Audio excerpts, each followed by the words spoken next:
Hi hello, परत एकदा mini ब्लॉगमध्ये तुमचं सगळ्यांचं खूप खूप स्वागत आहे. हा व्हिडिओ येतोय तुम्हाला कालचा म्हणजे शुक्रवारचा. हा व्हिडिओ सकाळचा येतोय. सियाला स्कूलमध्ये जायचं होतं आणि मग सियाचं टिफिनची तयारी करायची होती. एकीकडे चहा ठेवून दिला आणि एकीकडे टिफिनची तयारी केली.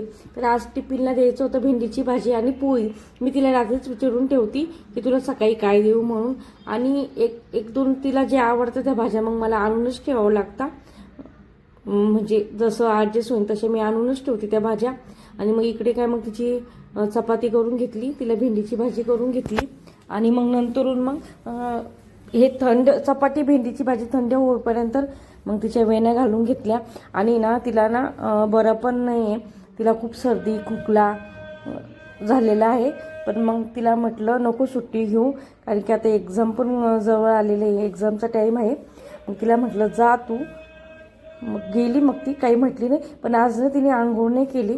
म्हटलं जाऊन दे, असून दे, नको करू आजच्या दिवस आंघोळ. मग ती स्कूलमध्ये गेली. मग नंतर माझी कामांना लागली आणि नंतरून ना मग मी पण विसरून गेली, काही शूट घ्यायचं लक्षात नाही. मग दुपारी 2 वाजता माझा लाईव्ह झाला.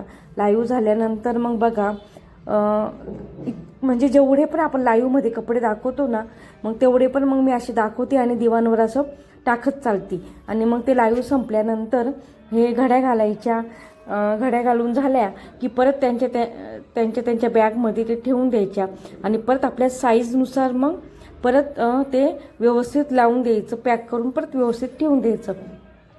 लाईव्ह झाल्यानंतर मला रोज 1 ते 1.5 तास घड्या घालण्यातच जातो. म्हणजे मला 3, 3:30, 4 असेच वाजून जातात ह्या कामांमध्येच.